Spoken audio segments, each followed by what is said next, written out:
Миллиардер Кристиан Хартман вернулся домой глубокой ночью в свой пентхаус в Сан-Франциско, ожидая привычной тишины и стерильного порядка, к которому он привык за годы успешной карьеры. Город за окном погрузился в сон, а улицы отражались в панорамных стеклах особняка, словно приглушенное эхо его собственного одиночества. Все должно было быть идеально: пустые коридоры, чистые полы, без единого пятна, без неожиданностей. Но привычная тишина была нарушена в ванной. Там, прислонившись к раковине, стояла Лили Брукс, его горничная. Два младенца крепко привязаны к ее спине в переноске, спящие в ярко-оранжевых комбинезонах, которые словно бросали вызов строгой эстетике особняка. Пол был застелен полотенцами, впитывающими воду из капающего крана, а рядом на столешнице лежал кухонный нож, маленький, но тревожный символ того, как близка была опасность. Сцена была одновременно хаотичной и удивительно организованной. Лили выглядела усталой, но ее движения были точными, выверенными, словно она решала задачу, которую никто другой не мог выполнить. Она остановила протекающий кран, вытерла воду, убедилась, что дети в безопасности, и сделала все возможное, чтобы сохранить порядок, несмотря на риск собственной безопасности и нарушение строгих правил Хартмана. Кристиан сначала стоял в шоке. Его привычный мир идеальной аккуратности и дисциплины рушился перед глазами. Но затем, шаг за шагом, он стал замечать детали.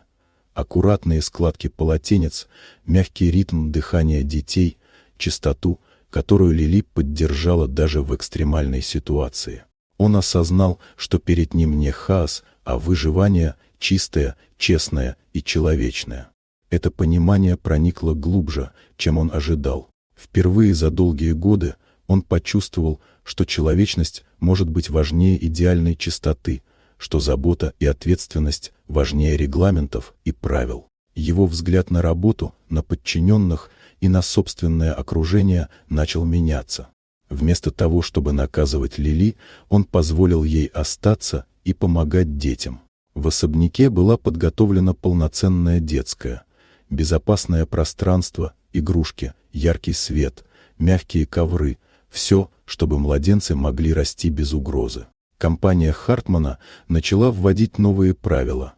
Гибкий график для родителей, поддержка сотрудников с детьми, культура, где человеческая жизнь и забота превыше формальных требований. Со временем Лили перестала бояться потерять работу, работая спокойно и уверенно. Кристиан, наблюдая за ней и за детьми, научился ценить людей, а не только результаты и идеальный порядок. Младенцы росли в безопасности и любви, а особняк перестал быть символом холодного богатства, он стал домом, где человечность измерялась поступками, а не регламентами. Правила больше не задавали границы жизни, а поддерживали ее. И в этом новом балансе между порядком и заботой, между работой и жизнью, каждый чувствовал себя частью чего-то настоящего. Вот такая удивительная история. Дорогие друзья, если вам понравилось видео, поставьте лайк, а также подписывайтесь на канал, впереди еще много интересного.